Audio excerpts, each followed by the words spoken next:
Ladies and gentlemen, it is Election Day. Our fight against the libs has never mattered more. The time to join us in that fight has never been more imminent. Get 47% off your new DailyWire Plus annual membership with code FIGHT. 47% off as we rally behind President Trump as the future 47th president. Go to dailywire.com today and stand with us as we fight the left and build America's future. November 5th. The night America's fate is decided. As the final votes are counted and a nation waits for the outcome, join us to break down the live election results as only Ben Shapiro, Matt Walsh, Michael Knowles, Andrew Klavan, and Jeremy Boring can. With special guests appearing live in studio, Dr. Jordan B. Peterson, Dennis Prager, and Spencer Klavan. Daily Wire Election Night 2024. Get real-time results and exclusive insights from the most trusted names in media. This is more than an election. It's history in the making. Join the Daily Wire as each vote is counted, each state called, and each race decided. Daily Wire Election Night 2024. Tonight at 6 Eastern, 5 Central. In the final hours of the 2024 campaign, President Trump has picked up some major final endorsements. Joe Rogan, Megyn Kelly, Patrick Mahomes' mother, and more. I'm Michael Knowles. This is The Michael Knowles Show.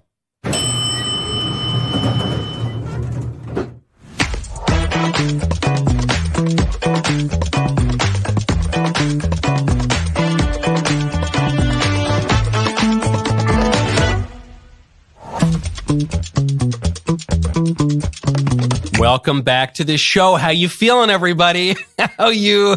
Your nerves? I was tossing and turning a little bit last night. We will be checking in to see how U.S. Senator Marsha Blackburn is feeling. Marsha is up for re-election this year in Tennessee and has been paying real close attention to this race. So we will get a little inside scoop. Before we get into any of that, though, you got to go to expressvpn.com/Knowles. Going online with that ExpressVPN is like putting all your passwords and credit card numbers on a huge billboard for the whole world to see. Every time you connect to an unencrypted network, whether you are at a cafe, a hotel, an airport, your online data are completely exposed. Any hacker on the same network can gain access to and steal your personal data, including your passwords, your bank logins, your credit card details. Scary part is, it doesn't take much technical knowledge to hack someone. Even a smart 12-year-old could do it with some cheap hardware. Your data are incredibly valuable. Hackers can make up to $1,000 per person selling personal info on the dark web. That is why I use ExpressVPN. It creates a secure encrypted tunnel between my devices and the internet. I travel a lot. When I'm traveling all around, hotel, Wi-Fi, wherever, I can rely on ExpressVPN to give that crucial layer of security. The encryption is so powerful, it would take a hacker with a supercomputer over 1 billion years to break through. One button, click it, fire up that app. You're protected on all devices. Right now, take advantage of ExpressVPN's Black Friday/Cyber Monday offer. It's like a month early. How are you getting that? You're getting a great deal right now, folks. ExpressVPN.com/Knowles. Get an extra 4 months with their 12-year plan, or you get an extra 6 months with their 24-month plan. That is ExpressVPN.com/Knowles. Knowles. Get an extra 4 or even 6 months of ExpressVPN for free. Lot of big information coming in, even in the last 24 hours. Joe Rogan has endorsed Trump. And this is a big deal. You might say, well, we already knew that Joe Rogan preferred Trump to Kamala or preferred Trump to Joe Biden. Sure, but Joe Rogan is the biggest podcaster in the entire world. He has played it a little bit safer in the past. He hasn't come out and actually endorsed President Trump. His interview with President Trump was the biggest interview probably ever conducted. And then he followed it up with the interview with J.D. Vance, which also did huge numbers. Well, he's just come out. He tweeted out, quote, "The great and powerful Elon Musk," and he's got this whole interview with Musk that came out. We'll get to a little bit of that too. "If it wasn't for him, we'd be effed. He makes what I think is the most compelling case for Trump you will hear, and I agree with him every step of the way. For the record, yes, that's an endorsement of Trump. Enjoy the podcast." This matters. I have friends, liberal friends, who listen to Joe Rogan. Joe Rogan's numbers are too big for only conservatives to be listening to him. In fact, I think Joe primarily speaks to people who are not conservative. They're lowercase c conservative, but they don't identify all the time as Republican or movement conservatives or anything like that, okay? It's a lot of people who are kind of in the middle, who think of themselves as independent, even many people who are on the center left. Joe is speaking to them, and within the last 24 hours, he says, vote for Trump. Okay, about half the country voted early. That means about half the country is voting today. And the biggest podcaster ever, and the current biggest podcaster in the world, says vote for Trump. That's a big deal. You know who else just came out and endorsed Trump? My friend, Megyn Kelly. Can you believe this guy? Can you believe the energy and the stamina on this guy at his age? I'm ready to go to sleep over there. He's got another rally to go to till tonight. Let me tell you, first of all, one of the reasons why I wanted to come here, one of the many reasons I wanted to come here. When I launched my show 4 years ago, we had Mark Cuban on the program. You know, yeah. May have seen he was in the news this week. And he started going on about how bad America's race history was and how ashamed he was of America. And that's why he was at all these protests. And he felt it was really important to stand up and speak out about human rights violations. And then it got awkward when I asked him about all the money he was taking from China. But then he dropped a bunch of F-bombs, and I thought, I really enjoy this feeling of proving Mark Cuban wrong. And so here I am at a Trump rally, a strong, intelligent woman to prove Mark Cuban wrong again.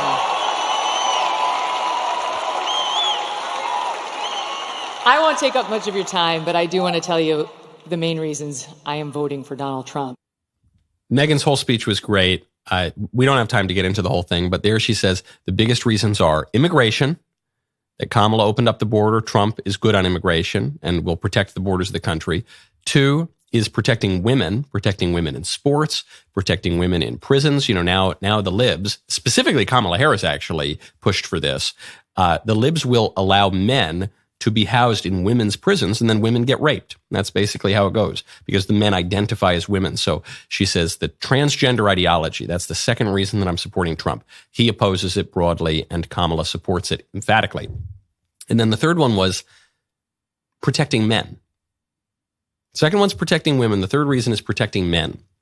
That men are denigrated, men are smeared by Kamala and by the left as toxic. All masculinity in general is smeared as toxic. And that's not good. It's not good to constantly be insulting and bringing down our boys. And Megyn says Trump doesn't do that. Trump builds up the boys and he protects the girls, and that's a good thing. Now, a lot of people are going to be shocked by the Megyn Kelly endorsement because just 8 years ago, Megyn Kelly was moderating a debate when Trump was one of many in the Republican primary, and she hit him with the toughest question that he got probably in the entire campaign, and he gave the best answer that he gave in the entire campaign. Mr. Trump, one of the things people love about you is you speak your mind and you don't use a politician's filter. However, that is not without its downsides, in particular when it comes to women. You've called women you don't like fat.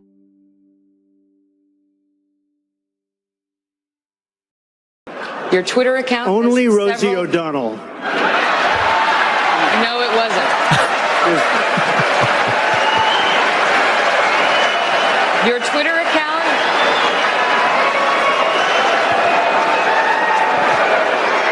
Thank you. For the record, it was well beyond Rosie O'Donnell. Yes, I'm sure it was. Your Twitter account has several disparaging comments about women's looks.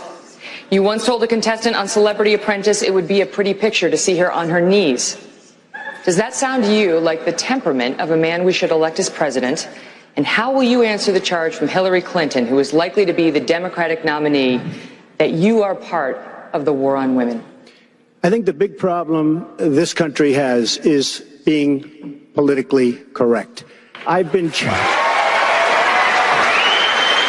Masterful answer. I mean, you could tell this was a tough question from Megyn. She went in there guns blazing, and Trump totally dominated the question. Now, with that answer, he might as well have won the Republican primary in 2016.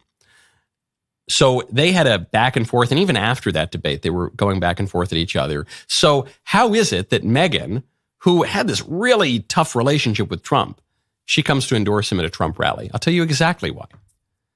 Because Megyn Kelly recognizes that politics is not about petty personal grievances. Politics is about the public. It's about the common good. It's ironic because the libs always tell us, think about the other people and think about the common good and think about everybody but yourself. And yet for them, politics is so petty. It's so personal. You think about Liz Cheney. Why is Liz Cheney campaigning for Kamala Harris? Is it because Liz Cheney is a principled conservative? No, she's sold out every conservative principle she ever even pretended to hold.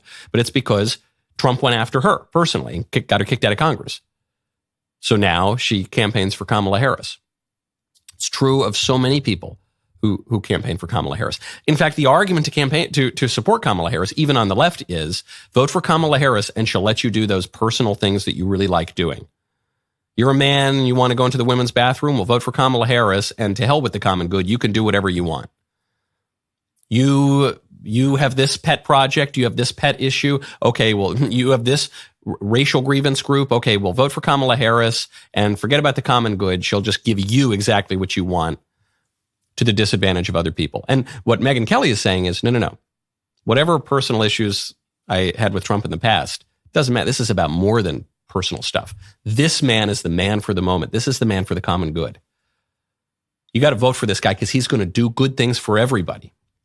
For all Americans, going to keep the foreigners out who are disrespecting our laws, and for women and for men and for everybody. It's about the common good. Now, one thing that is good for you is to get out of debt.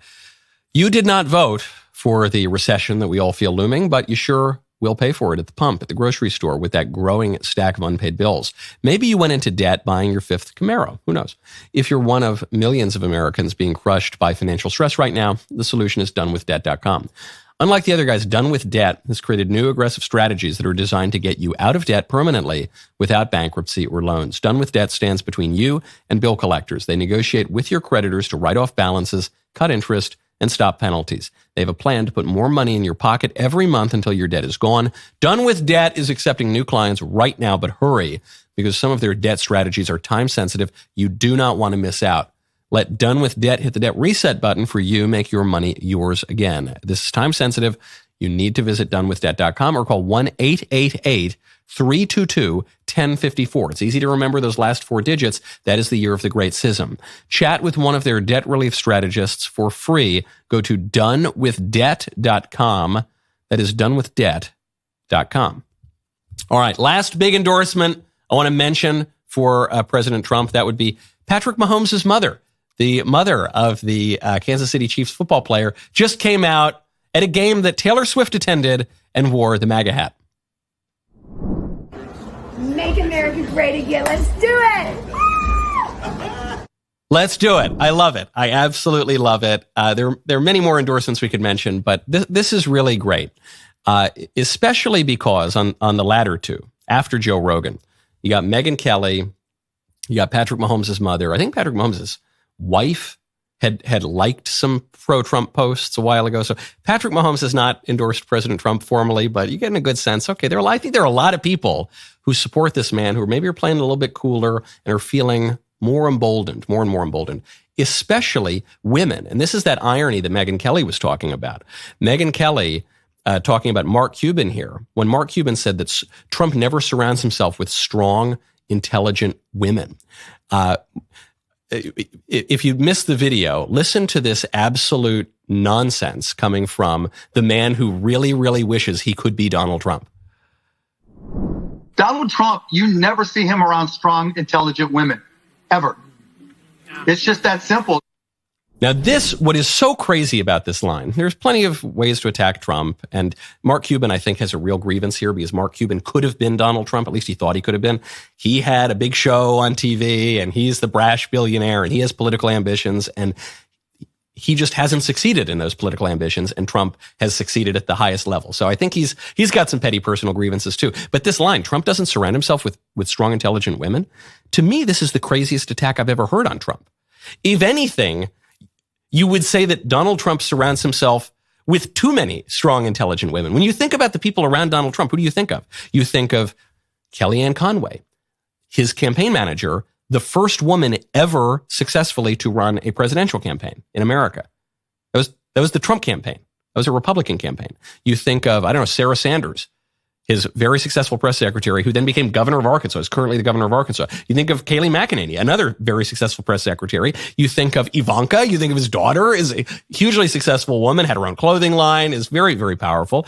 I don't know. You think of Hope Hicks. You think of Susie Wiles, is currently running her campaign. You think of the Trump lawyers. Jenna Ellis, Alina Habba. You say, I don't know. The list goes on and on and on. You want to knock Trump for anything. Knock him for the length of his tie. Knock him because you don't like his hairstyle. But to say he doesn't surround himself with strong and intelligent women, he is probably the politician who most prominently surrounds himself with strong and intelligent women for his entire career. And one hopes that on election day, those strong, intelligent women are going to see through the media BS. Now, one strong, intelligent woman who supports President Trump and who does a lot of great things in the United States Senate would be my Senator, Marsha Blackburn. Senator, thank you for coming on the show.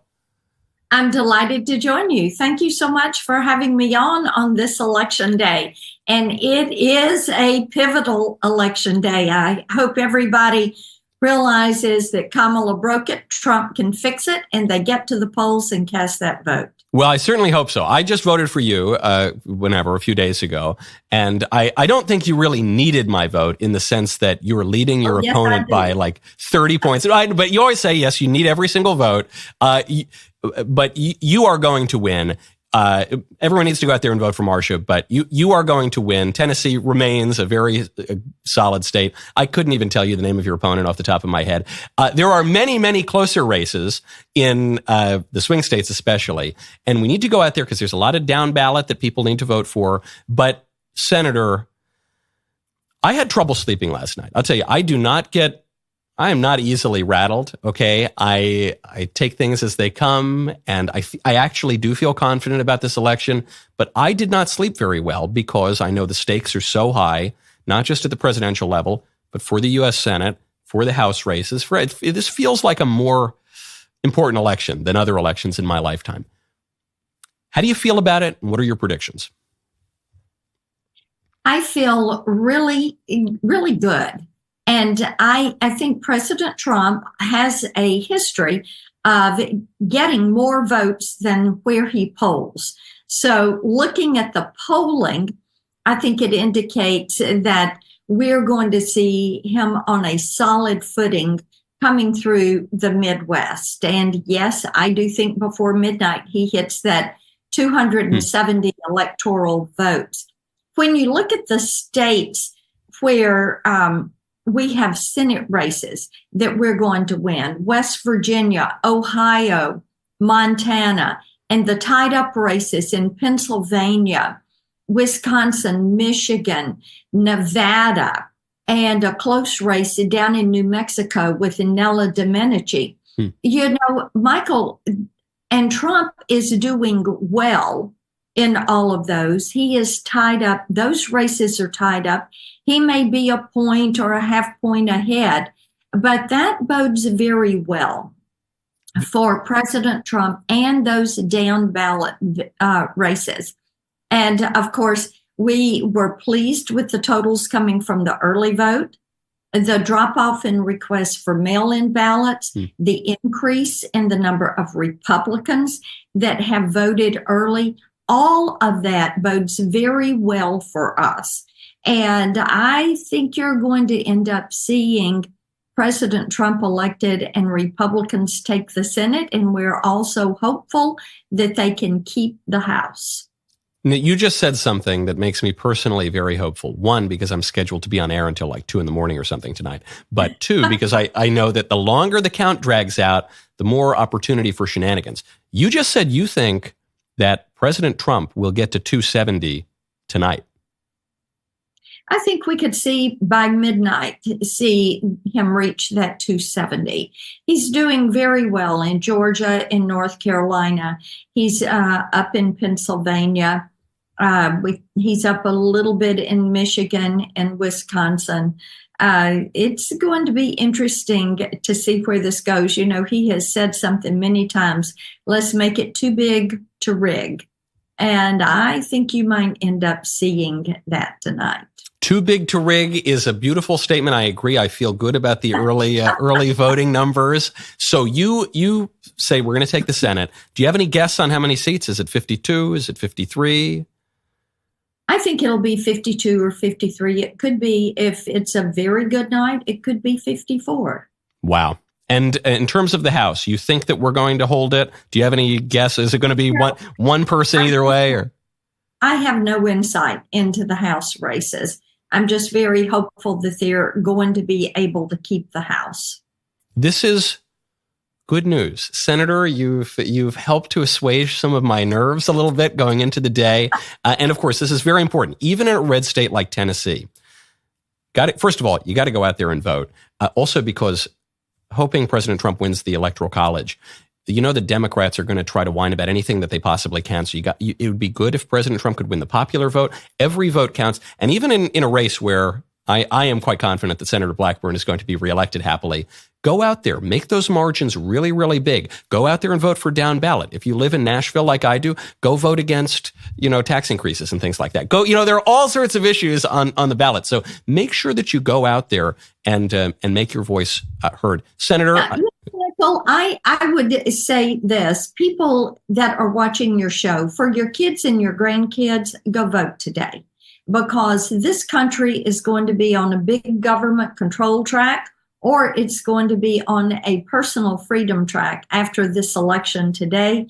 So don't miss out to make your voice heard. Don't miss out, because I don't want to hear any complaining after the fact. Things don't go the way you want them to go. I don't want to hear complaining if you're not actually getting in the game, playing by the rules that we have to play by, and doing everything you can to push us over the finish line in this very high-stakes election. Senator, I know it's a very busy day for you, so appreciate your taking the time to come on, and I look forward to seeing you after you have been happily reelected later on tonight.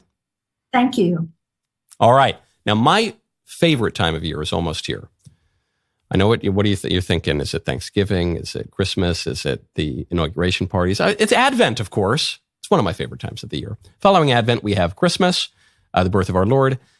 You know what I love about Christmas? It's the perfect opportunity to tell the people in your life how much you love them. And nothing says I love you quite like Cozy Earth. Cozy Earth sheets are absolutely fabulous. They make incredible quality. It's made from viscose from bamboo. Allows you to sleep several degrees cooler, which means no more midnight thermostat battles. Even better, these sheets come with a 10-year guarantee. I have one complaint about Cozy Earth. You want to know, Mike? It's not Cozy Earth's fault. I have one complaint about Cozy Earth, which is that Elisa, sweet little Elisa, loves the Cozy Earth sheets that I brought home so much that she ordered them to give as a gift, as a wedding present to someone, and she didn't use my promo code. And that really, really bugs me, okay? We didn't even get the credit for spreading the love of Cozy Earth this holiday season. Wrap your loved ones in luxury and sanity. Cozy Earth. Visit cozyearth.com/Knowles, KNWLES. Use code Knowles, KNWLES, for an exclusive 40% off. Cozyearth.com/Knowles, code Knowles for 40% off. When you get that post-purchase survey, let them know you heard about it on The Michael Knowles Show. So we talked about all of the strong, intelligent women who support President Trump. Now I'd like to turn to a different kind of woman, the kind of woman who supports Kamala. Whoopi Goldberg and the ladies on The View just interviewed Liz Cheney, a former Republican who's now stumping for Kamala. And Whoopi she expressed a desire for what would happen in a Kamala administration that I think if you told Democrats that Whoopi Goldberg would be saying this to Liz Cheney, if you told them this 20 years ago, their heads would spin off of their heads. Whoopi Goldberg, the ladies on The View, said that they want to see Liz Cheney be the director of the CIA. So I have a question. Are you also a lawyer? Yeah. I am. So you could conceivably be a great AG if this was because and I say this because your moral core is magnificent. Wow. And I know you probably don't want it, you don't want to think about it, but I just feel like I would feel a lot better with you leading the FBI, the CIA, the NBC, the Everybody. That's just me. So I'm just saying, should it be floated? Please think about it. And under the radar. We have to get Vice President Harris elected. I'm being. You're putting it out there in the universe. I'm putting it in the universe. Manifest. Because that's how we do things. You've woken up from a coma. You've been in a coma since, say, 2006. You ask, what's been going on in politics? And you say, the host of The Apprentice has been the president, and he's running for president again. He was almost murdered by his political opponents. Turns out he was actually a really good president. He's probably the best president of our lifetime. The Cheney family is campaigning for the most liberal leftist Democrat ever to run for president. And the women of The View are campaigning for the daughter of Dick Cheney to be the head of the CIA. Did I miss anything? Oh, you want to go back into your coma now? Okay, that's fine. Methinks the realignment is real. Methinks that the political realignment that we've heard so much about over the past 4 to 8 years is real. Whoopi Goldberg telling Liz Cheney, you have such a strong moral core, a woman who has never seen a country in the Middle East she did not want to bomb, the daughter of the man that Democrats called Darth Vader for at least a decade, more than a decade, really. You have such a strong moral core. Why? She has such a strong moral core because she has betrayed every principle she's ever pretended to hold, other than desiring to invade other countries. Other than that, though, she's betrayed every principle she's ever pretended to hold, and betrayed the loyalty and trust of her fellow Republicans who have helped her in her political career. And now the ladies of The View want Cheney to run the CIA. That's a realignment, folks. When the head of the Teamsters doesn't endorse the Democrat, that's a political realignment. When Joe Rogan, who is the most mainstream podcaster, endorses Trump, the man that we were told is the most toxic Republican, maybe you can endorse a Bush or something, but you can't endorse a Trump. That's a realignment. I guess this is why I'm so happy about the official Rogan endorsement, is because Rogan is signaling, hey, it's okay to endorse Trump. Rogan is the emblem of the political middle. Rogan is the avatar of the average voter, the median voter. And Rogan is saying, I'm with Trump. It's that meme that Elon posted on X that many people have posted recently, which is you got someone standing on the left, the political left, and there's a tug of war between the left and the right. And the person on the left has been pulled over to the right because the left has gone so far to the left.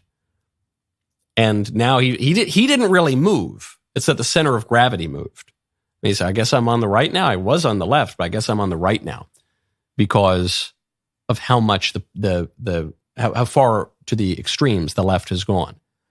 That's it. Rogan hasn't really changed. Elon Musk hasn't really changed. Bobby Kennedy hasn't really changed.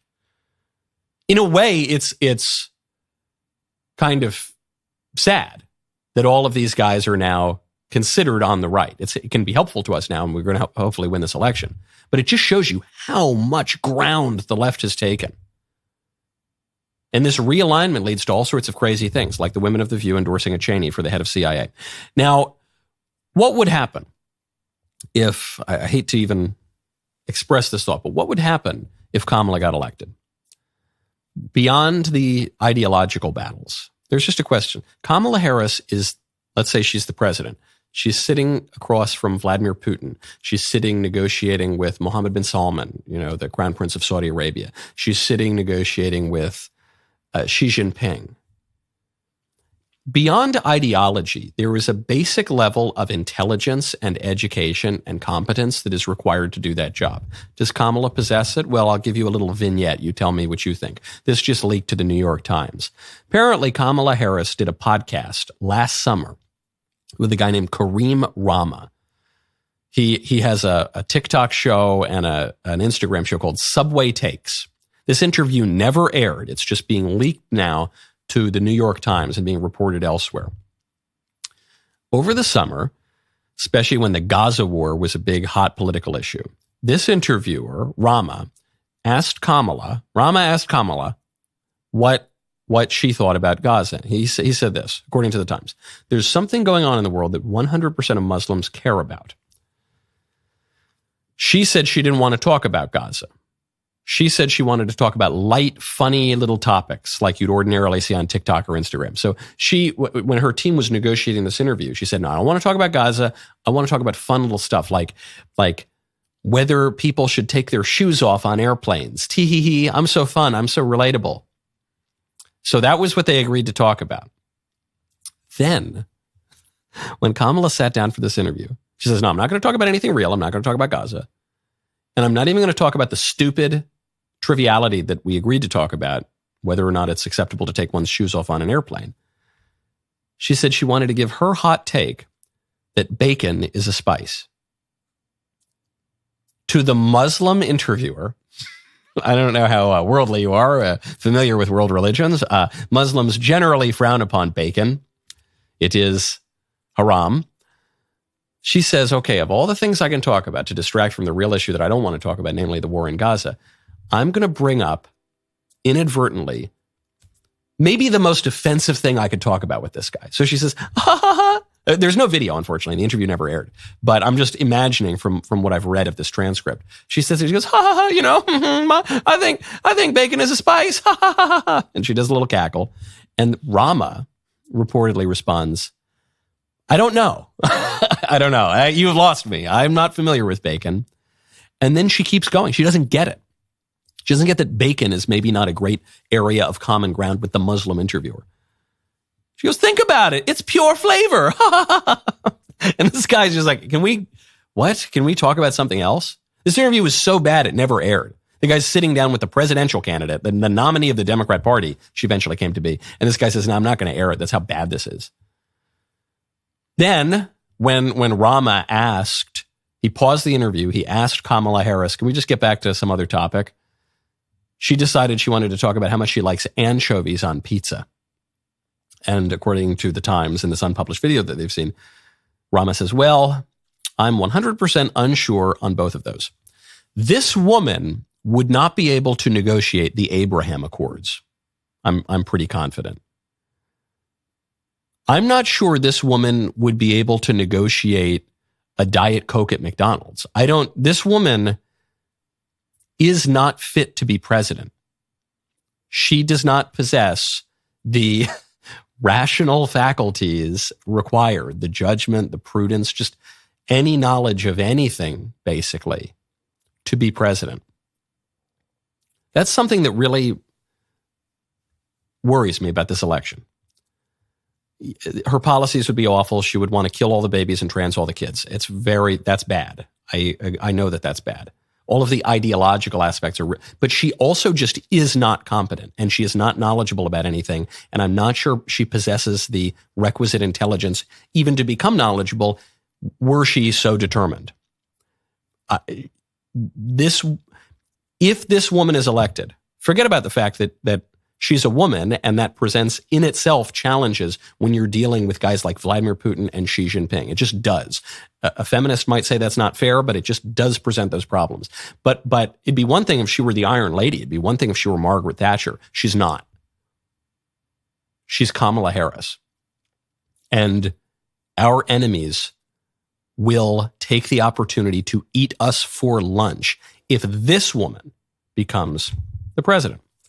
Now, back to Elon on Joe Rogan before we get out of here. Elon does Joe Rogan's show. He did not smoke a big spliff this time, as he did, I believe, the last time he was on Joe Rogan's show. But he also expressed some worries about this election that are unique, say, in this election compared to all of the other elections in his lifetime. Namely, Elon fears that if Trump does not win this election, we might not have any more elections. Well, I'll say it again, man. I think this is the last election. If Trump doesn't win, this is the last election. I think you're right. Yeah. I think you're right. I think people, and a lot of people are waking up and realize that have been lifelong Democrats. Guys like Bill Ackman, guys like Chamath. Yeah, exactly. Tulsi Gabbard switched over to the Republicans. Yep. Like, there's a lot of people who their whole life they've been left-wing and they realize, like, I can't do this anymore. You and I used to be Democrats. Yeah. So. Yeah. Yeah. It's nuts. It's nuts, man. And, I think the things we want are just pretty basic. It's like we want individual liberties, and we want opportunity. We want America to remain the land of freedom and opportunity. So we maximize people's personal freedom. The government can't barge into your house and kill your pet. That's up. And that you succeed as a function of your hard work and talent, not anything else, not race, religion. Okay, this is a fair enough point, I think. Elon is expressing, I think, quite clearly that he's a liberal. He is a liberal. Some of us are conservatives, but he's a liberal. He says, I want to maximize individual autonomy. I didn't leave my party. My party left me. Joe Rogan's saying the same thing. Tulsi Gabbard is saying much the same thing. Bobby Kennedy is saying much the same thing. Something has shifted. And then the point that Elon is making here, I think, is really important. Does he literally mean there won't be election day in 4 years? I don't think that's what he means literally. He's saying that the left's program, especially of open borders and just declaring foreigners citizens even against the law, that practically speaking, that means that Americans will not have control over their government anymore. They won't, for all intents and purposes, really be able to elect their leaders anymore if the leaders can just choose to make however many millions of people they want into American citizens. Today is the day. Today, America decides its future, and our fight against the libs has never mattered more, as I may have mentioned at the top of the show. We need you on the front lines with us. So right now, get 47% off your new Daily Wire Plus annual membership with code FIGHT at dailywire.com/subscribe. We are challenging the left's narrative, mainstream media's distortions, and the deceptive agenda that undermines your voice. Go to dailywire.com/subscribe. Use code FIGHT for 47% off your new Daily Wire Plus membership. Then be sure to join us live tonight, 6 p.m. Eastern on Daily Wire Plus for our exclusive election coverage with special guests, including Dr. Jordan B. Peterson, Dennis Prager, Spencer Klavan, and more. Anything could happen. We are here to cover every moment as it unfolds. Daily Wire's Election Night 2024. Watch live starting at 6 p.m. Eastern on Daily Wire Plus. My favorite comment yesterday is from Case Wojo 6186. who said, my life was a lot better under Trump. Quite frankly, I took it for granted. I did not know how bad things would get under Biden, and I'm positive will get even worse under communist Kamala. Yeah, I think that's true. The presidency does not determine every facet of your life. It's not the most important thing in your life. The most important thing in your life is probably your relationship with God, first and foremost, and followed by your relationship with your family and your local community. I mean, these things are immediately more important. Your job, what you're doing, even your leisure activities. But these presidential elections are so important because they form the background of so much of that activity. When goods and services cost 30% more because the wrong guy became president 3.5 years ago, that's a problem. That's going to affect how you can send your kids to school. That's going to affect what kind of food you can buy for your family, okay? When America is dragged into wars because instead of having the good foreign policy president with the most successful foreign policy in our lifetime, President Trump, you have some other guy or some other woman. And all of a sudden, America is bleeding money, bleeding blood through our service members. The world is on the move. There's war breaking out. That affects you. That affects the society. That affects the background in which all those other activities take place. And a lot of people take it for granted. Don't take it for granted. Now, back to Elon Musk. Elon expressed a view on the Rogan show that is not unique to him. Bill Maher recently expressed the same view. Elon said to Joe, one of the things that drives him craziest about what the Democrats are doing right now is they are knowingly peddling hoaxes about Trump, including in the last few days of the campaign. When you have deliberate, concerted, repeated pushing of hoaxes, you're like, wait a second, like, come on, man, this is too far. And you're supposed to be the good guys. You're supposed to, and you claim to be the good guys? I'm like, exactly. You're supposed to be the progressives. Yes, the Dems are like, oh, we're the good guys. We're the honest people. No, hang on. You can't claim to be the good guys. You can't claim to be the honest people. If you're deliberately pushing hoaxes that have been debunked thoroughly. Yeah. Well, we're like even Snopes, which is a liberal thing, says it's bogus. Yeah. Like the fine people hoax. Obama just said that on stage. Obama just said that. I was like, what the flying? He doesn't give a. They're just That's a flat out lie. Flat out lie. Flat out How lie. about the? Notice the distinction here. Elon's talking about deliberate hoaxes. He's not saying when you just say things that aren't true. When your ignorant lesbian leftist niece from Swarthmore, who doesn't know anything, shows up to Thanksgiving and starts mouthing off about how Trump called Nazis fine people, it's annoying, and you should correct her if you can in a gentle, loving way. But she doesn't know. She's just ignorant. She's just saying something that isn't true because she believes media propaganda. Not so when, as Elon and Joe are referencing here, Barack Obama shows up on the campaign trail a few days ago. Barack Obama, say what you will about him, he's an intelligent guy. He's a pretty well-read guy. He knows that it has been debunked time and time again, even by liberal outlets. Trump did not call Nazis fine people at Charlottesville. They've seen the tape. They've read the transcript. They know that isn't true. But Barack Obama lies anyway. Maybe you're Muslim American or Jewish American, and you are heartbroken and furious about the ongoing bloodshed in the Middle East and worried about the rise of anti-Semitism. Why would you place your faith in somebody who instituted a so-called Muslim ban, who sat down for pleasantries with Holocaust deniers, who said that there were very fine people on both sides of a white supremacist rally? Why would you do that? He sat down. I love how Barack Obama a week ago said, how do we get so divided in this country? How do we get so divided? Trump says Nazis are fine people. He did it. He totally did. Don't look at the tape, though. Don't Google it. Don't read any. Just believe me. He called Nazis fine people. And the reason that Elon and Joe are objecting to that in particular, so many lies, but that one in particular it is insulting. It is insulting to our intelligence. Barack Obama is expressing a disrespect for the intelligence of his audience when he lies to them deliberately. And through that disrespect, he is expressing a contempt of the American people. And this should be no surprise. Barack Obama, when he ran for president, he said he wanted to fundamentally transform America, which is tantamount to saying that he hates America as it is, or as it was at that time. Because you don't want to fundamentally transform things that you love. So he was expressing a contempt for the American people and for the United States. And he was cheered on in that contempt by many people in America. I think that's what's so offensive to people about this, about the lies. It's not just the mendacity. It's not just the attempt to pull one over and get a little dirty trick in before the election. It expresses a deeper disrespect and contempt for the audience, for the American people. And Elon and Joe are there and they say, I'm out.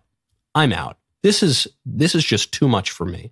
I guess I'm on the other side now. It's not just Joe Rogan. It's not just Elon Musk. Bill Maher made the same point about the hoaxes. What do you make of the statement? I woke up today to the headline that Trump had called for a firing squad for Liz Cheney. And this is what I really don't like about the media. No, he didn't. He did not. You don't have to move me to not like Donald Trump. He says more so than many things. No, he didn't. No, he didn't, he says. He goes on to say, just to be clear, this is exactly what hippies always said. This is exactly what peaceniks always said. This is Fortunate Son, the song. It's like, you know what? It's very easy to sit in your building and send young men to die, apropos of Ukraine. But I don't know. The war does not look like it's going in the right direction. Just don't lie to me. I don't like Donald Trump. Don't lie to me and tell me he wants her in front of a firing squad. He's saying, don't lie to me. I already don't like that. The media are making Bill Maher like Trump more because it's offensive. And it's very telling that Trump's attacks on his rivals are true statements that they want to cover up. When Trump says Kamala wants to end fracking, she said that. We have videotape of her saying that. She said it on network television. When Trump says Kamala supports an open border. She was the border czar under Biden, and she left the border open. That's just, you can check that. When Trump says she wants to go soft on crime, she did campaign on going soft on crime. She's held both sides of every single issue, but he's just pointing out things that she has said and that she has done. When the libs want to attack Trump, Harris and Biden and Obama, they make things up. He called Nazis fine people at Charlottesville. If they have to make things up, what that signals to me is, beyond the disrespect for the voters from the Democrats, what that signals to me is they don't have anything real to hit him on. Even after all this time, even after a full term, even after then another presidential term campaigning out of office, even after all these decades in public life, they actually don't have all that much on Trump. So they have to rig it a little bit. And they did. There was one last little cheat they tried to get through. SNL, which had a funny bit on Tim Kaine. I played it on the show yesterday. SNL snuck in Kamala Harris for one last appearance before the election. See you, Kamala. It is nice to see you, Kamala. And I'm just here to remind you, you got this. Because you can do something your opponent cannot do. You can open doors.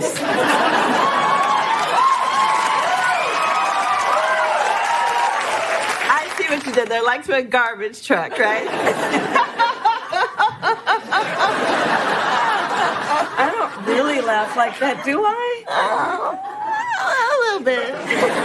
Now, Kamala, take my Pamela. The American people want to stop the chaos and end the drama with a cool new stepmamala. Kick back in our pajamas and watch a rom Kamala. Like Legally Blondula. And start decorating for Christmas. Fa la la la la. Because what do we always say? Keep Kamala and carry on a la.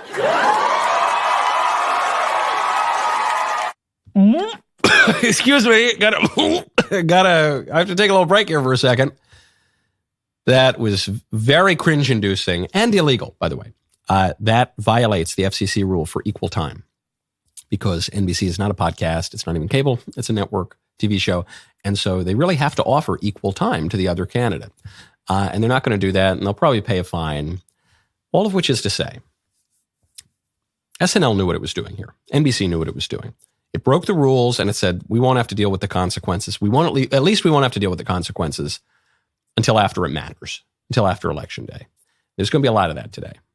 There are going to be a lot of there's shenanigans in every single election. There are attempts to cheat in every single election. And in my experience, it's been disproportionately from the Democrats, but it's been going on for a very long time. There are going to be so many attempts to skew things as the day drags on. The RNC, the Trump team says they have very good lawyers. They're watching this, poll watchers, people ready to make challenges if untoward actions are taking place. But this is going to be white knuckle intense all the way until the end, whenever the end is. And we'll be here. So I think I'll be on air for about 37 hours today and then in perpetuity until the election results come in. So this marks the end of the formal show, but we are going to stay live until Mr. Shapiro is on very shortly. And I'll be joined by some friends of mine. So I'll see you over there. Before we get to some friends of mine, I want to take questions from the Chem Lulachem, the Daily Wire Plus members. I'm not taking questions. I love you all on YouTube and X and everything. You're all great, but no hoi polloi questions right now. This is from the Chem Lulachem. If you want to get your questions in, get your comments in, then you must join Daily Wire Plus. Don't cut Ben off today, says Tyler H. I fully intend to do that. I can't wait to cut Ben off on his show and then all throughout the election night coverage. Wow, that's a long day, says Ellie. It's true. Some are suggesting that 37 out of 24 hours is violating some kind of cosmic laws, but it will happen. We live in a strange age where the Cheneys are campaigning for the Democrat and Trump is the greatest president of the century. So, look, we live in unusual times. I don't want to stay up until 3 a.m., lol, says Aitlian. Well, too bad, because you're going to. Catherine, I hope we find out tonight. I know, me too. Look, man, we all hope that we find out tonight, but I really hope we find out tonight, because I will not sleep for days if we don't find out. However, I have 3 kids under 4. So actually, I'm more likely to sleep even just being on air at the Daily Wire in perpetuity than I would if I went home and lied in my bed. What do I make for breakfast, says HSF Grazia. Make it a small breakfast. A little fasting is not a bad idea. I'm not calling you fat. I'm saying it's a good spiritual discipline, especially on election day. Dude, they had to give Trump a minute ad on SNL. Yeah, they should. They should, but they'll just pay a fine or something. They won't. They'll deal with it after the election. Okay. This is too much. I'm getting a funnel of intelligence from the crème de la crème. So I want to narrow all of that. I want to keep all of the intelligence, but I want just one source of it, and that will be my friend, Dr. Spencer Klavan. Dr. Klavan, thank you for taking time out of your busy election day. It's a true pleasure, or I would have said that until you made me listen to that SNL sketch. However long we collectively have to be on the air today, it can't be longer than that sketch was. It kept happening. Yes. It never stopped. It feels like it's happening still, actually, in the recesses It's still of my going mind. on. Yes, I know. That's right. Now, Spencer, well, many of us are focused on comparisons between this election and, say, 2016 or 2020 or even 2004. You have a little bit of a broader scope of things. Like you don't read necessarily the columns of I don't know, Jonah Goldberg or Ross Douthat so much as you read the columns of like Polybius, or Machiavelli or Seneca. I don't know. So given your classicist background, I'm curious your thoughts on what Elon said. Elon said, if we lose this election, this is going to be the last election, which has all sorts of implications to it. Literal, there's subtext to that, all sorts of. So what's your take? You put the 2024 American election in the scope of all the history of all polities. What are we looking at? Well, on the one hand, ever since I've been conscious, sentient, people have been saying that whatever election is going on is the most important election ever. And if this bad guy gets into office, we're completely hosed. We're toast. On the other hand, this is a very important election. And if this Kamala person gets into office, we are hosed, man. Yeah. I wouldn't be so bold as to make a prediction. I mean, maybe, Musk's the richest man in the world. Maybe he knows something I don't. I wouldn't. I'm part of my experience of history and reading the annals of deep time has convinced me never to make predictions, because one thing I think your boy Machiavelli would suggest is that human affairs aren't subject to the kind of ironclad mathematical scientific rules that we might wish to use to make those sorts of predictions. But the Greeks before Machiavelli did have this idea about regimes, that even if things can't be predicted exactly, you can't do your Nostradamus chart and point with your finger exactly to when the republic's going to fall. You can discern patterns. You can see certain trends that tend to repeat themselves. And the more history you read, the more you start to see these patterns. And for Polybius, whom you mentioned, the pattern was a cycle. We would run through these different kinds of government. And, you might start with a king, but then the king would become a tyrant. And so the nobles would rise up and form an aristocracy. And then they would kind of decay into this oligarchy, and the people would rise up. You get a democracy. Democracy devolves into mob rule, and some strong man takes over. This is called the cycle of regimes. And our republic, the American republic, is designed as a kind of break. It's a way out of, an exit ramp from that cycle, so that we can actually have these different kinds of power balancing against one another. This is the kind of thing we all learned in civics class, checks and balances. And so what I would say is that we are right now undergoing one of the biggest stress tests to that system I think we've ever seen. We've had a particularly violent one in the Civil War, and people don't realize how miraculous it is that we came out of that conflict with our regime intact, that we still had a republic before and after we fought a war internally. That's an incredible accomplishment on the part of the American system. Now we have something that Machiavelli wrote a lot about, which is a crisis of confidence in the elites. And when you talk about these patterns and the kinds of things that bring regimes down, I think that our elites have been toying with napalm. I mean, to say that they've been playing with fire would be to understate it. You know, it's like the fact that we're still talking now about having a relatively free and fair election, that we're hopeful we will know the outcome tonight or soon, is kind of a miracle. I know that things have seemed so awful, but relative to the possibilities, if you think about, you know, what happened to Athens after the Peloponnesian War, or if you think about the way that Rome faced the similar problems to us at the end of its republic and metamorphosed into an empire, into a totally new kind of regime, we're toying with a lot of those same forces, and our elites have been throwing fuel on that fire. But we have two things that the Romans didn't have. We have this new world that was opened up by our great Puritan forefathers, you know, long may their memory reign. And we have the Lord Jesus Christ. We have God Almighty. And these are two major transformations from the world of pagan Rome.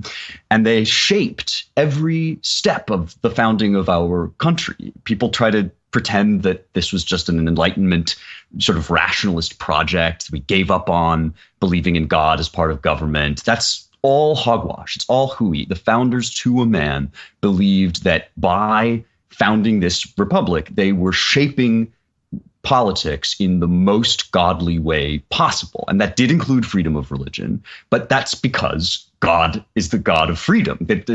God has set us free for freedom, and that's part of his intention for us. He alone can bring us through what's about to happen. You know, I'm not going to say that if Kamala comes in, we'll never have another shot at this ever. But we are, I think right now, what we're just trying to decide is whether an American revival will sweep through the government or have to fight against the government. And I do not mean with arms. I don't mean like we're, destined for civil war, but I do mean that patriots who love this country, of which there are many, are going to either be working through their federal government under a Trump administration, or they're going to be harassed and hobbled and sought out and attacked by their federal government, as they have been over the past 4 years. So, we're trying to do something that's never been done. We're trying to get through a regime crisis without a transformation of our regime. If anybody's got a shot at it, we have. But it's an important election. My favorite part about your answer there is that you referred to the Pilgrims of the Mayflower, which reminds me of my favorite cigar company, Mayflower Cigars. But my second favorite point is this question of whether or not we will survive with our regime intact. Because I've sometimes, this is my deeper reading of what Elon has to say, is not that there won't be election day 4 years from now. I bet there will be election day. Saddam Hussein had election day too. But it's the question of whether or not, when the Democrats legalize or make citizens of 11 million people, whether our vote really matters, whether it carries the significance that it presently does. And obviously it would not in that case if there were to be mass amnesty. It may not already, given all of the mass migration of the past 60 years, the largest movement of people anywhere in recorded history. And so that is what got me thinking about Polybius is, it seems to me, all of the political wins are in our favor right now. The economy is trash under Biden and Harris. The foreign policy has gone completely to hell in a handbasket after Trump brought peace to the Middle East, for goodness sakes.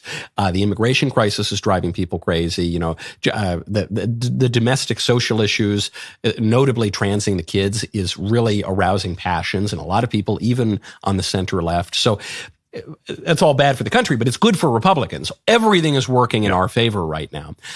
Kamala Harris is totally unpopular. She's never won a single vote in a primary when she ran for president. They'd swapped out their nominee last minute.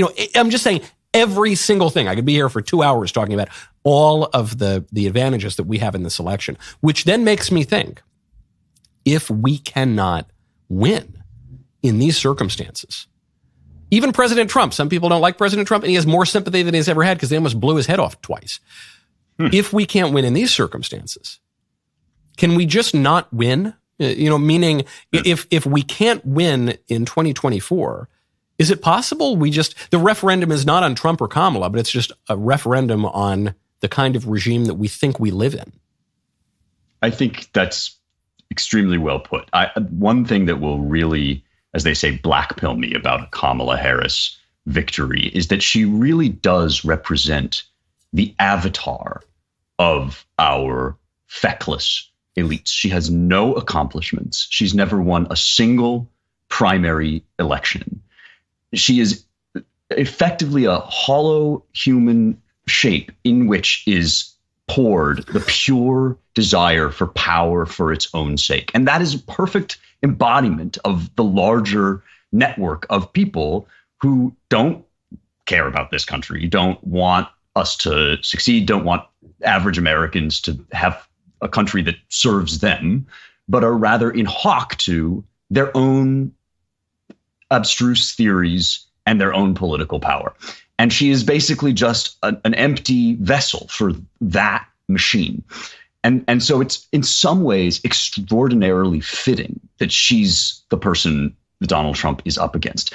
During the primaries for this election, I used to think that the face-off we really deserved was Ron DeSantis versus Governor Gavin Newsom of California. I thought these two governors represent the two red and blue state approaches that have had exactly the wages you would expect them to have. Florida is thriving. It's open. It's free. It's like full of kind of in fact, a multicultural but nevertheless Americanist verve. California is a giant sinkhole on the shore of the country. You and I both fled it. We're both California refugees. We know whereof we speak. And I thought what we really need is for these two guys to represent these two approaches to American government. And so when it turned out to be Trump Biden and then Trump Kamala, at first I thought, we've really kind of gotten stuck here in a sort of like we're reliving our traumas or something from the past era. I don't think that anymore. I actually think this is the exact election we deserve. It's not the election I wish we had. It's not the candidates I wish we were watching face off against each other.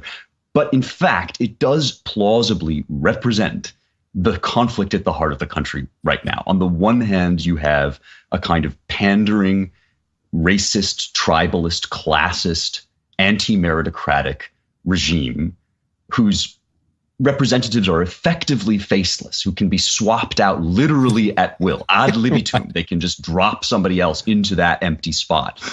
And on the other hand, you have this messy, scrappy, relentless, uncouth, and utterly lovable rascal, right? This total King David style kind of, bulldozer. Literally dancing before the Lord. Literally with this thing. And right. And as just every bit as imperfect a vessel as David was, backed by all of the smartest people in the country, all the most interesting thinkers in the country, and an actual representative sample of the populace, the people of the country. Trump has an actual Republican coalition, not in the capital R sense of this is the Republican candidate, but in the small R sense that he represents all three major class interests within a republic. He has the genuine elite are behind him in the person of J.D. Vance, for instance, actual smart people with or without credentials.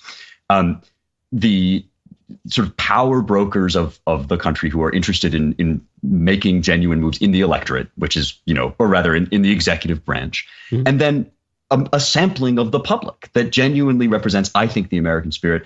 And we're actually sort of seeing which of those two things, if our system is working, it's obvious which of those two things should succeed. It's the representative sample of the public will. If it's not, then we can have elections or not have elections. It really doesn't matter. So then I want to get to your prediction, because your point on the diversity, the proper variety, Republican diversity of the Trump coalition is impressive. I was at the MSG rally in New York, and a black guy pointed out to me, he said, this is the most diverse movement in American politics. And he was speaking not of your class distinction, which I think is an important one, also maybe a more important one, but also he just pointed out, there was a lady in a hijab and a dude waving an Israel flag. like 40 feet away from each other. And they both had good reason to support Trump, actually, to say nothing of all the races and sexes and, all the rest of it. That's there. You don't see that kind of vibrancy on Kamala's team. But then, okay, it all sounds good. It all sounds really good, Dr. Klavan. In theory, I agree with you on what the election represents, what the stakes are. I agree with you. This is the fight that we should be having. This is the appropriate fight for this moment. Are we going to win? Neither the pollsters, nor the pundits, nor perhaps even the angels in heaven, but only God the Father knows what's. I genuinely believe. I've been reading the polls. I've been watching as each new result comes in from early voting. I've been scrutinizing the tea leaves with the best of them. And all I can conclude is that nobody knows a thing. It seems like all our categories are completely exploded. So having said that and throwing caution to the winds, I'm very hopeful. I'm an optimist about this election. What you have said about the a word that was really misused in this election, the joy, the energy, the vibrancy, right? Which was astroturfed into the Kamala Harris presidency when she first, or rather candidacy when she first emerged, but was really only there as an attempt to steal something that is one of Trump's actual best qualities. That plus the genuine, guys like us who are sort of really invested in our philosophy and our principles, we often get mad at Trump about this. And it's funny because people will come up to me and they'll say, like, how can you support Donald Trump, this abortion-hating, gay banning villain? And I'll say to these people, I know a lot of people who wish that were an accurate depiction of Donald Trump. You don't understand that the Republican, hard right now is very upset with Trump because he's not that guy at all, right? He's this sort of expansive. I mean, the McDonald's news moment, it was the most perfect embodiment of who this guy is. I still think that that's what the country wants and is ready for. You probably didn't wake up this morning and expect to discuss the Edict of Caracalla on your podcast, Michael. Of course I did. Every morning. Of course. I'm sorry. That expectation. Well, I was under the impression that nobody expects the Edict of Caracalla, but I guess that's the Spanish Inquisition, which you probably also have discussed now that I think about it on the show. The Edict of Caracalla is this sort of obscure 3rd century AD legal reform by Emperor Caracalla, a notorious tyrant, which finally gave up the ghost and attributed citizenship to everybody, effectively every male under Roman jurisdiction. They had very elaborate, kind of complex system, sort of like some of the stuff we do in our territories and outlying, quasi states where some people were citizens, some people had various rights. Right. Caracalla was just like, no, everybody is a citizen. Why did he do it? He did it to bulk up his military, that is to get warm bodies who could serve in the Roman military, and to increase his tax base. In other words, the most notorious tyrants in history have been interested in importing mass citizenry in an indistinguishable wash of people for their own craven purposes. I'm not saying that this aspect of history repeats itself. It's just I'm saying that this aspect of history repeats itself. So you're right. Right. The big kind of worry that I have is that there's already been such a craven, cynical, disgusting, self-interested, and most of all, dishonest, hypocritical effort to kind of swell the ranks of the voter rolls with people from God knows where, who may or may not be perfectly decent people, but are obviously being used in this political ploy by the Democrats. That gives me, that keeps me up at night. But I'm hopeful. I've got my first cup of covfefe, and I'm hoping that it's going to be the first of one of many, many more today. I agree with you on that. I think realistic note. I wouldn't say on that, jokingly on that happy note or something. That's a realistic note. The hour is quite late. This stuff has been going on for a long time. However, we're hopeful because hope is a theological fact, and there are ultimate causes of hope, and I think there are even immediate causes of hope in this election. Though none of us knows, at least not until right now. Everyone needs to go out right now, right this second, and get Spencer's book, Light of the Mind, Light of the World, which is probably the best book I've read in 10 years. Certainly that has come out recently. I guess I've read, like Tolstoy recently, but it's up there. but this book is absolutely magnificent. Light of the Mind, Light of the World. And you should follow Spencer's podcast, Young Heretics. Dr. Klavan, thank you for coming on the show. Sir, it's always a pleasure. Thanks, Michael. See you later. Soon. Now, I believe I have one last guest before I have to give up this show to Ben. Is that correct? I think I have one last guest who is somewhere in my building right now. And that would be, well, we don't have her yet. Okay, she's playing hard to get. That's totally fine. And I do want to take at least a few questions from the chat. Vote for President Kofefe, says Sniper. So true. Catherine, hope is one of the 3 theological virtues. That is true. And it's a fact because it's based on a real event that happened.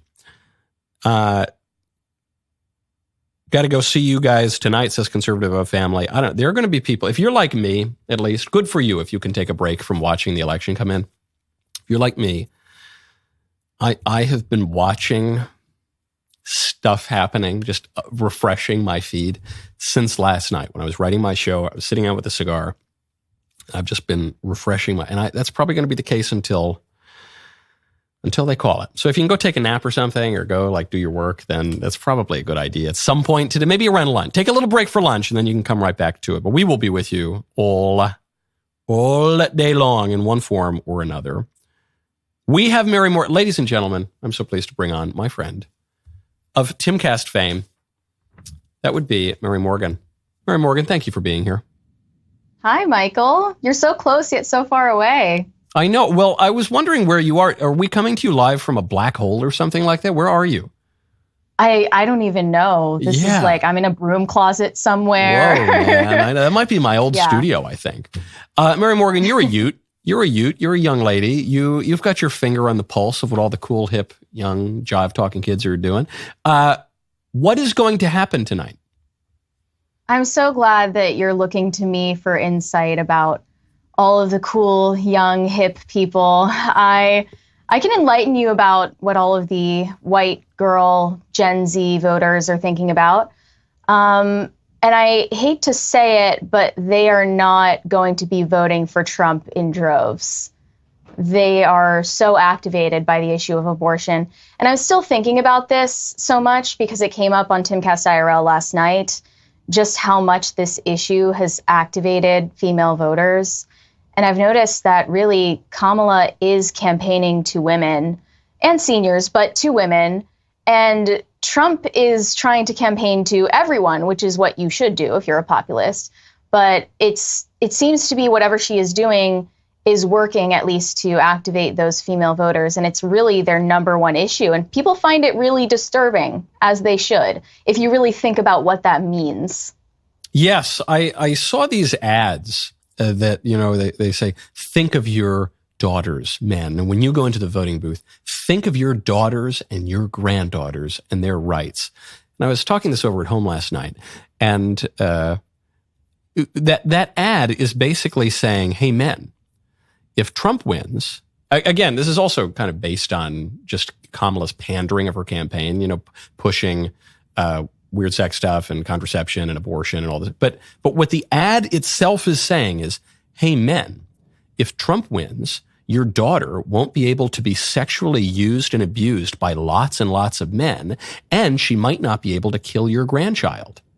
That's why you have to vote for Kamala. And I thought, that's like a pretty crazy appeal, man. If I were a man, I mean, again, I'm not a man like Tim Walz or whatever, I'm not that new kind of man that they're trying to create. But if I were, that would be really scandalous to me. To say, hey, the chief appeal is vote for Kamala so your daughter can be super promiscuous and abused by all sorts of anonymous men. And then maybe if she becomes pregnant so that she can murder her child, your grandchild. I don't know. That would have me, there would be a Michael-shaped hole in the wall so that I could go run and vote for Donald Trump. Yeah, you're right. It's super disturbing, and it's not just the ads that are pushing those ideas. But when I saw them, I was just like, oh, yeah, your daughter getting an abortion one day. That's just every father's dream, right? Where is this coming from? And I really just think it's a spiritual problem. And again, this came up on IRL last night. We were talking about how people aren't having kids as much. And I think Phil pointed out that there aren't pro-family policies, but really it's got to start with the culture and these cultural attitudes. They are clearly targeting people with those cultural attitudes with those ads. And they do exist, unfortunately. Those attitudes do exist. And the reason why abortion is so prized in our culture, especially by women, partly it's because of fear. There's a lot of fear about violence, lack of resources, survival in our progressive future. But most of all, it's about how it represents our sexual license. And this is the key to our sexual license. Yeah, and we've decided that that's the trade-off we want to make for it. This is why the left needs abortion, is because the left is pro-sexual revolution. So if you do it in the old way, which is, if you want to do that deed, you have to be married. And if you do it and you become pregnant and you're not married, then you actually probably should just get married. And, but if you don't believe that, if you're going to try to blow up that whole thing, the fundamental political unit, which is the marriage, then you can try to do it with contraception, but contraception is not foolproof. Contraception, people get pregnant even on contraception. And so then you need that stopgap in order to really pretend that men and women are exactly the same and they're not complementary and marriage is unnecessary and a woman needs a man like a fish needs a bicycle. If you're going to pretend that, as the Democrats have for 60 years now or 50 years now, then you need that final measure that says, okay, and if you do get pregnant, we'll kill your kid for you, and it's totally fine. And it has activated women. I wonder, though, especially for these younger women who are voting on this issue, I kind of wonder if it's younger women, and also I've noticed some like boomer women who came up during the 60s and 70s when abortion was the hot thing. A lot of them, I think, in my experience, they are more left-wing. They're more likely to support Kamala over an issue like that than, say, the millennial women who are kind of getting a little bit more trad, or you're seeing a return to religion among certain millennials. It's become almost a meme, but you do see it in real life. I wonder, though, have these people ever met a woman who had an abortion? I know a number of women who have had abortions. All of them have been traumatized by it. Every single one of them. And some of them are open about that fact, and some of them are just kind of white knuckling it and they're in denial, but it's obvious to anyone who has eyes. Like, could you imagine you're a father or a grandfather or something, and you listen to that Kamala ad and you think, yes, what I really want for my daughter or granddaughter is to have an abortion. Even forget about the baby for a moment. I want my daughter or granddaughter to live with an unspeakable trauma for the rest of her life. Mm-hmm. And if we're to believe the statistic that I believe it's 1 in 4 women in this country have gotten an abortion, possibly multiple, that is incredibly common. And I feel bad sharing this personal anecdote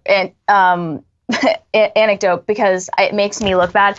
But I recently drove past this pro-abortion rally where all of these older women that you were talking about, these boomers, were holding up pro-abortion signs. And one of them said, abortion is healthcare.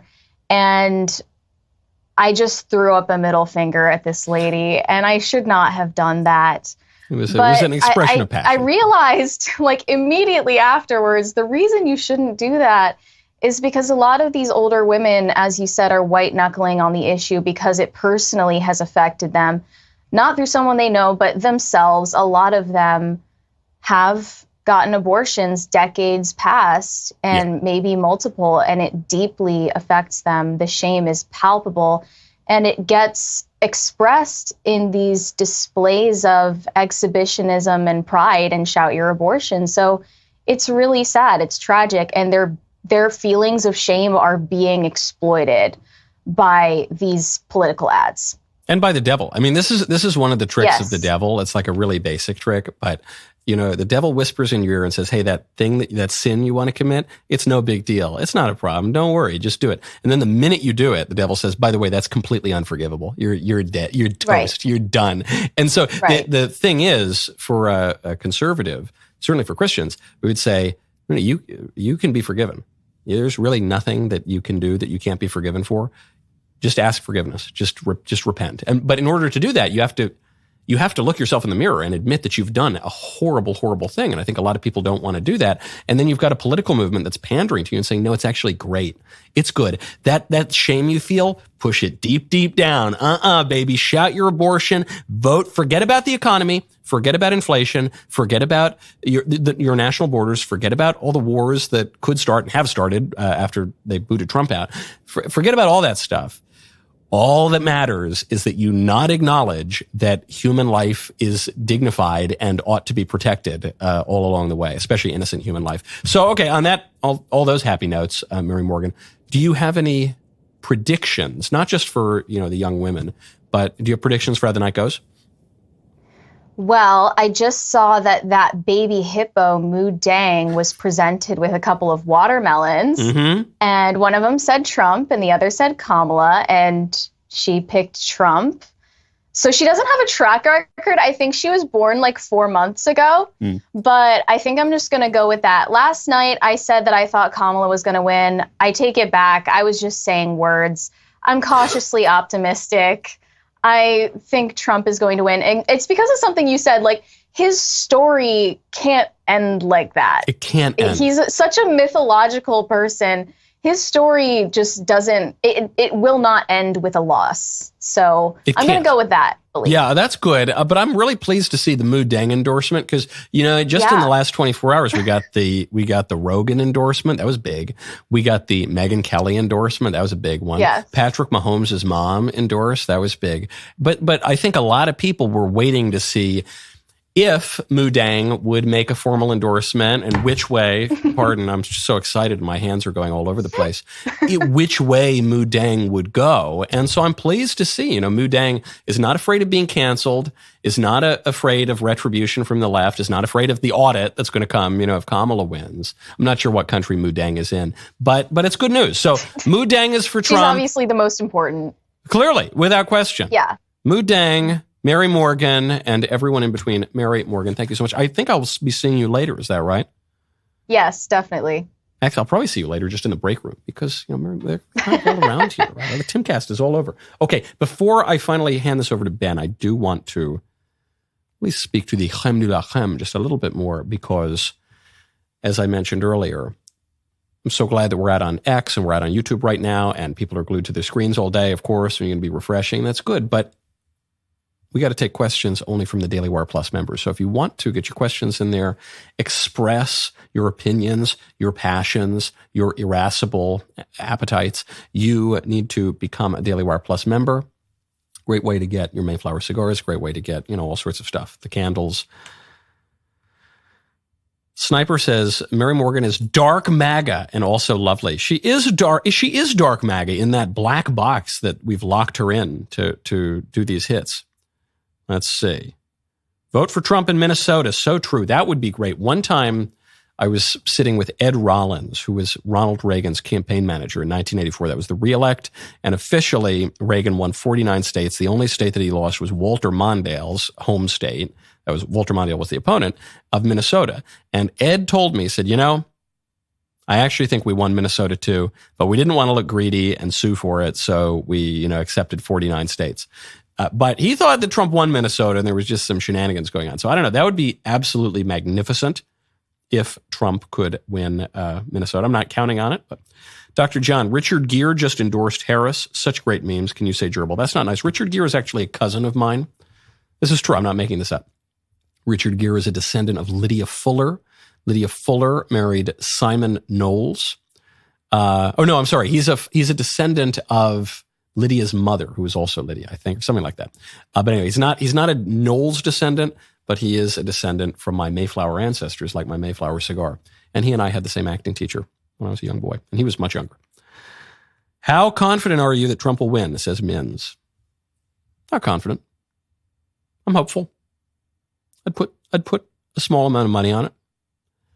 The reason it's so difficult to make election predictions this time is because the Democrats changed all the rules last time. That's the real reason. There are other reasons. It's a tight race. It's a crazy election. Things have happened that haven't happened in the past. Recently, Trump was nearly assassinated. The Democrats swapped out their nominee. They were just when you don't have a long track record, when there's not a lot of precedent, then it's hard to make predictions based on old models. But also the Democrats just changed all the rules. So when you have wider mail-in voting, when you have early voting, when you have all these things, it confounds the models. Comma, chameleon, says Phantom Buick. She comes and goes. So true. My grandma's super leftist. 0 out of 10 would not recommend, says Napic R. Well, you might recommend your grandmother, but probably not her views. Picardy 46455. I got pregnant while on birth control and decided to have our child. Best decision we ever made. It is a great decision to not have an abortion or anything like that. That's, all's well that ends well, I suppose. Trump ain't winning the popular vote, says Tyler H. It seems unlikely that he would win the popular vote, but that'd be great. P callings 144846. I couldn't sleep well last night. I was so nervous about the election. Yeah. I did not sleep well last night, which is unusual for me, unless the kids wake me up or something. But last night I slept in the guest room, actually, because I wanted to get a good night's sleep, and I didn't anyway. Let's see. Ken Cheshire 6938. My son's girlfriend had an abortion 10 years ago. He has moved on, but the loss of that baby still haunts him today. Yeah. Sorry to hear that. Many, many such cases. I'm a 62-year-old boomer and voted early for Trump, says Unwoke0906. Let's go. Love to hear that. Unwoke0906. They want to pull up the ladder for all of these other women by denying them family and happiness, says Cricket Me. That's a good way to put it. The libs say you want to pull up the ladder of all this progress and, deny it to all of these women. But no, it's kind of the opposite. What the libs are doing is denying happiness and flourishing and tradition and all the stuff that's made women happy for all of history. Based Hippo, says Padraig89. Yes, Mudang all the way, says Noah Bruce. Animals for Trump, hippos, squirrels, raccoons, cats, and dogs, says Cricket Me. Yeah, animals have played a disproportionate role in this presidential election, haven't they? Michael's Italian is coming out of his hands. These are some seriously Italian gesticulations. I know they are. I'm getting a little excited today. I don't know what else to tell you. What do we got before we go? Let's just check in on some of the last polls. John Ralston. This story came in later last night. John Ralston is one of the most respected pollsters in Nevada. Ralston is predicting a Trump win in Nevada. Or I'm sorry, fake news. He's predicting that the Democrats will win in Nevada. Kamala Harris and also Jackie Rosen running in the Senate race against Sam Brown. Sam Brown, who's been on the show, who did a wonderful interview, which you can get on my YouTube channel. The margins are pretty slim. Ralston is saying that Harris will win by 0.3%. So 48.5% to Trump's 48.2%. That's pretty tight. Obviously, all these pollsters are trying to give themselves plausible deniability here. They don't want to make bold predictions. He's saying that Jackie Rosen's going to beat Sam Brown by 5%. Now, do you believe this or not? There have been good moves in Nevada recently. However, something to remember is that Harry Reid, the old Senate Majority Leader Democrat, he built a pretty powerful machine out there in Nevada. And so certain states are more corrupt than other states. It's just how it is. And Nevada has a decent amount of corruption and also just has a working political machine, even beyond the illegality. It's just got a working political machine. So that's a fear. It probably wouldn't affect the election all that much. The paths to 270 don't really require Nevada. But I think it also shows you just how the pollsters do not want to go out on a limb here. No matter what happens, the pollsters can say, okay, well, we almost had it. Unless it's a blowout, unless it legitimately is too big to rig. I mean, to Spencer's point earlier, I think basically no one knows. No one knows. No one wants to risk anything. The risk aversion of the pollsters right now tells you that the pollsters are saying that the political temperature of the country is very, very high. And so everyone's on tenterhooks. Even people who are cool, calm, and collected, like your boy here, are not sleeping well.